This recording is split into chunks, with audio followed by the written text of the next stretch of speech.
neurosurgeon director, pediatric that is, from specializing in brain research. He is at my lovely alma mater, UCLA. And although we are a small crowd, why don't we give him a warm and mighty welcome, Dr. Gary Mathern. Yeah, I'm going to share the podium with Dr. Moshe, who will come in shortly. The topic for today was actually to talk a little bit more on a broader scope, and that is the role of meetings like this and how we can advance epilepsy in the international world. Now, Dr. Moshe and I are both members of the International League Against Epilepsy. Dr. Moshe is the past president, and I'm currently the editor-in-chief of one of the journals. And so the ILEE is for the professional organizations. Our co-group is the International Bureau Against Epilepsy, called the IBE, and that's the patient advocacy group, for which the chapter in the United States is called the Epilepsy Foundation, for which there are individual chapters in various areas, including Orange County and Greater LA. And so one of the things we need, everyone wants their epilepsy treated and they want to be cured. I mean, everyone gets that. But how do you get there? And that's a much more difficult road to go than you think. And partly, awareness is an important element for that, because new treatments are going to come as a consequence of investments in research, in clinical trials and development. And in the United States, for example, epilepsy is underfunded. When you look at epilepsy research as a component of the National Institutes of Health, as a proportion to other neurological diseases, it gets only a fraction of the amount of money. Why? In part because other diseases, the old adage, the squeaky wheel gets the grease, is very evident. The more a disease organizes itself and has its own advocates, then the more likely it's going to get the attention at Congress, at funding levels, etc. And this is where meetings like this become important, because it's where we should put together advocates together so that we can begin to understand or begin to work together as a way of getting attention from those places where the money exists in order to be able to do those developments. So through the ILEE, Dr. Moshe and I, he was president and we were working together. We began a series of steps about 5 or 6 years ago in order to try to bring awareness to greater attention. And the league can do this because the place where in the world where standards are kind of set and accepted is when the International League sets standards. So when the league says, here's the classification of the seizures, that's what's accepted around the world. And that's what you learn when you're here in these other meetings. So it's through those we can have some influence. But again, it doesn't stop the advocacy. So part of the reason was to open this up as a discussion was to get the community's feedback to us about how we can have better impact in helping people with epilepsy. Does anyone have any comments they'd like to make in their thoughts? I mean, it is going to require us to kind of bring together. And so let me just ask one question. How do meetings like this help you as the consumer? Is this something that you find worthwhile and useful? How so? What is it about this that provides you with something you couldn't get online or some other means? Take a stab at that one. All right. I'm finding a couple things useful about today. One is these presentation sessions. getting exposed not only to new information, but also meeting the doctors and researchers, which I find very valuable. Second, I've had a great time interfacing with the drug companies, people who I often curse at home, not going to lie, and I get to share and learn more about what they're doing and what's coming up. Is when you share, let me ask the question, when you share with the drug companies, do you talk about your frustrations? Yeah, so I share my own experiences with their medicine, how effective it is, what kind of side effects I deal with, how much it costs, and I learn about, well, if that's a problem, they have this new thing coming up next year which could address some of those. So you're talking about things like where there's an opportunity to learn new things, Yes. where there are things coming through or changes, okay. Other people have comments as to how they find meetings like this of some value? I mean, it's a great place for social networking. It helps me to expand my knowledge so that I can reach other people to help spread awareness about it. Other people, like what kind of other people? Other patients, other organizations? Well, even people that are newly diagnosed, they're just now getting into it. So, We have a small foundation. Yes, we're very small. So we're reaching out to other people for that. So that, Foundation. By the way, I'm Dr. Moshe, we're Martin. yeah. And there's no lecture for me because there is no point. I think the best way is to try to discuss. So what is your foundation? We're helping raise awareness. We lost our daughter to epilepsy, my daughter to epilepsy. And Through SUDEP? technically, yes, was not diagnosed that way. Okay. But yes, that was most likely. And so we started our foundation to help other families to raise awareness about it because people were coming to us and said, we didn't even know this could happen. And we didn't know someone could die from epilepsy. And so, we wanted to raise awareness and get more people talking about it because, like you said, the squeaky wheel Gets attention. yeah, and that's what we wanted to do, is to just get more people to understand it. And then through that effort, we have in our local area started doing more and more fundraising to be able to help. And we're on a very small scale compared to some other organizations that being able to do fundraising to help families get different products that are out there, the monitors and different things, help them raise money towards response dogs and different things that are out there, that you see here. So, And sending kids, we're helping to send kids to camp. I feel that's twofold. I think it's good for the children, and these parents need a break. It gives the parents a break a little bit. We also work with Smartwatch, and when we started helping doing this, Smartwatches were $800 to purchase. My sister was just telling me, they're now $149, and people couldn't afford to do that. And we're also working and doing SAMI monitors too. So that's kind of some of the stuff that we're doing. But things like this, to me, helps me to expand my knowledge just a little bit to be able to talk to some of these families. And All right. give the families. So let me ask a question here, there's another way. If you had one or two messages that you could deliver to the powers that be, whatever you want to classify that is, what would that message be?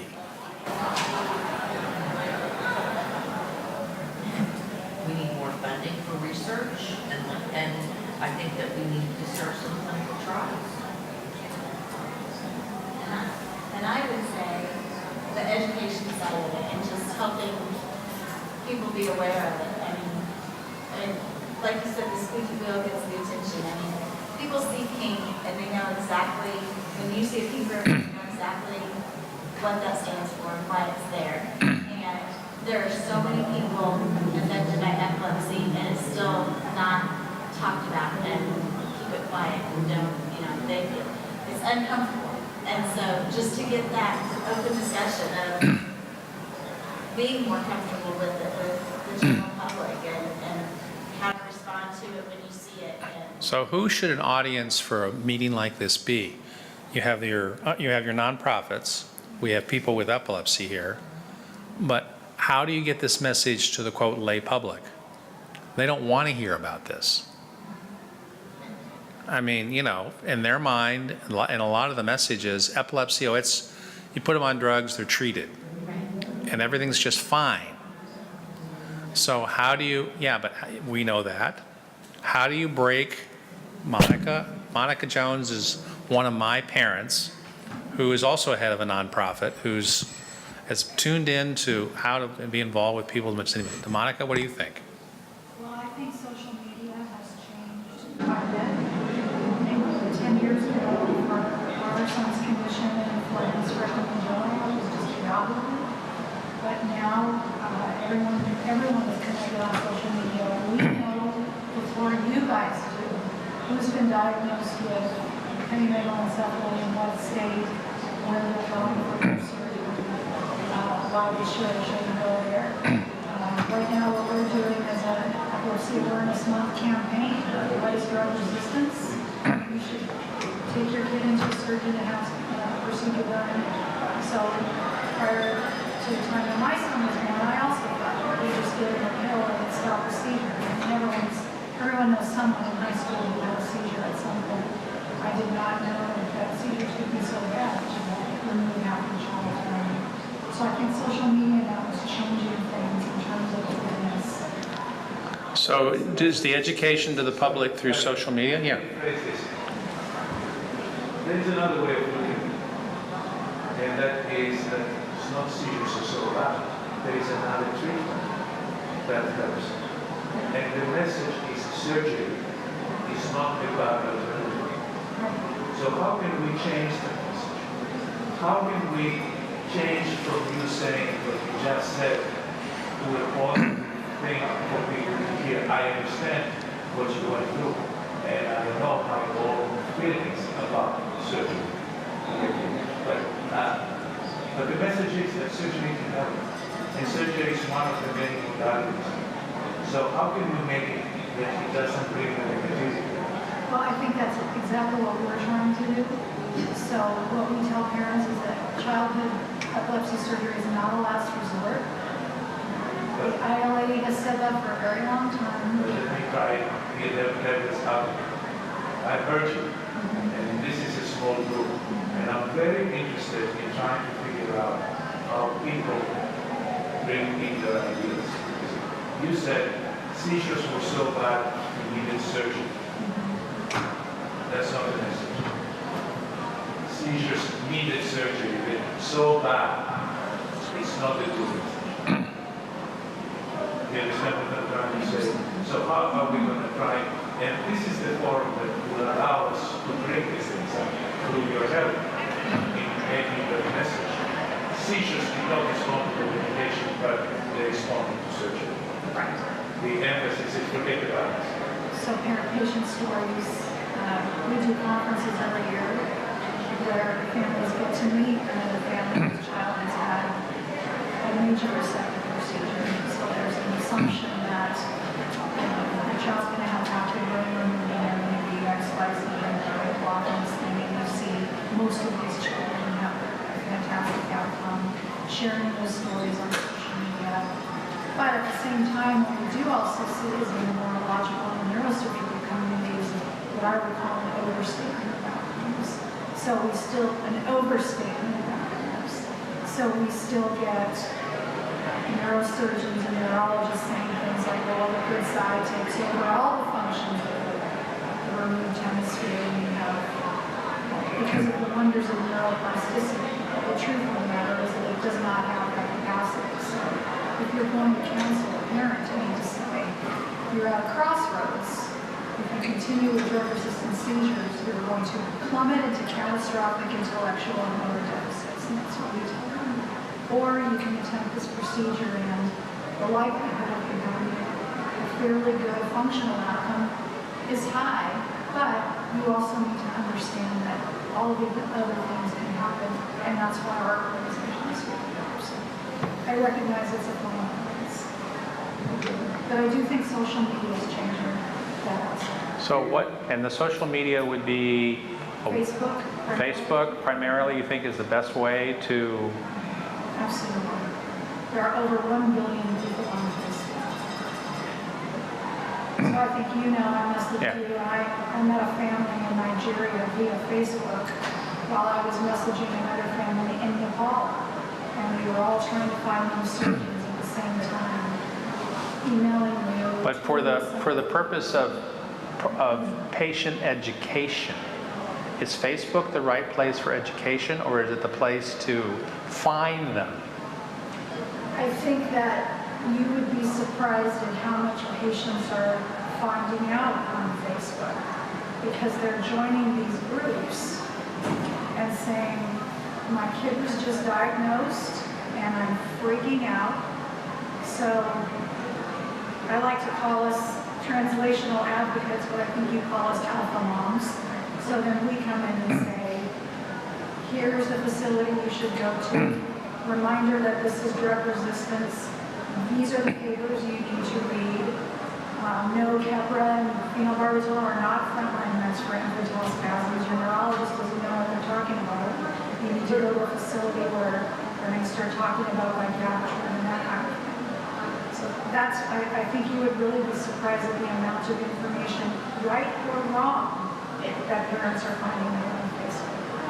So then how do you- in some community, though, you're going to have the mom that says, if you rub frankincense oil on their feet, I can promise you the seizures are going to stop because they stopped my kids' seizures. So then how do you then give the authority or the, as you say, as a, you have credibility because you've been through all this. So how do you get a Facebook page to be considered authentic? If you mean accurate, that's Yeah. the tough part. I think the families quickly figure out which advocates are the ones that have knowledge and which are the ones that are posting questionable stuff. That's what it goes for. Well, I think it's a matter of, too, if people are looking at all the different Facebook pages, I mean, I know that we've got a lot of activity on ours, too. And if they're looking at, I think they look for one possibly that meets the same kind of needs that what they're experiencing too. And I think they'll look at them I don't think it's so much about saying this, for us anyway, it's not about this is what you need to do, this is what you need to do. We can only say what's worked for us or what didn't work for us. Right, so basically you're saying it's a good filter for them. Exactly, and I think through those kind of things, they can go look through and see until they find one that has the same things in common with what they're experiencing. I mean, I think I agree, Facebook has been phenomenal for us. We can't even get news coverage in our area. That's what I was just going to say. So how are you, We, how you are citizens, you vote, how are you going to get the news coverage? We as doctors cannot do that unless I do a wonderful procedure and I have an N of 1. So my name will appear. But that's not what we're looking for. What we're looking for is to get your congressmen, the people to understand the epilepsy. I understand what you said about Facebook. I hear what, now I understand. But what I really am striving for is, in order to change epilepsy, we need something else. We need to come out and say, Star power, that's everything. Yes. Find your stars, the big ones, all of them have They listen to it. They will. so can you identify? Harrison Ford. Yeah, sometimes on the computer you can Google up. No, but you see, the thing is that what's tricky about doctors is that they are not good enough sometimes to get the donkey stars to work for the community. Get them to work for me. But if I have Harrison Ford in my back pocket, I may not share it with them for years. Right? Right? I may share it with me.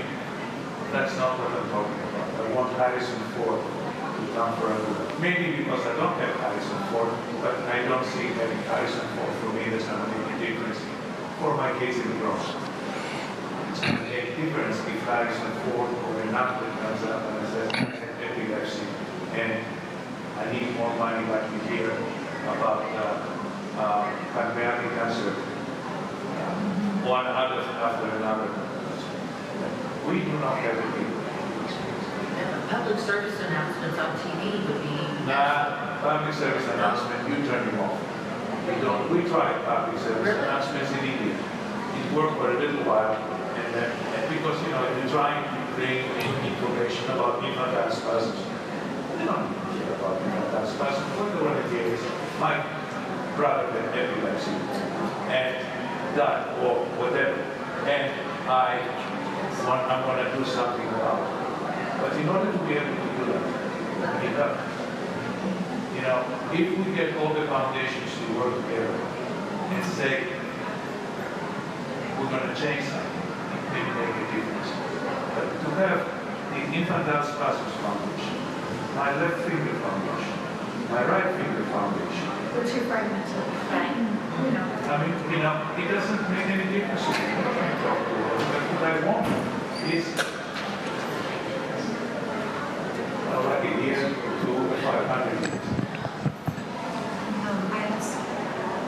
One of the things that I would love to do is, I don't know if this is just pediatric, but I have reticular epilepsy, and it would be nice for there to be some kind of communication about the different types, where we always, if we say that we're epileptic, everybody always assumes that we have grandmas, when there's so many types of epilepsy out there.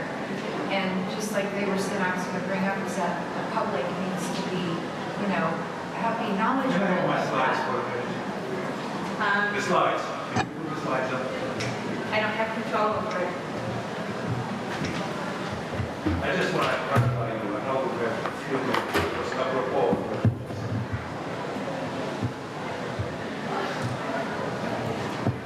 So the International League is trying to create an understanding of what the different types of seizures are and the conditions that they are, the epilepsies. And often we do not hear very well what people are saying, trying to figure out what that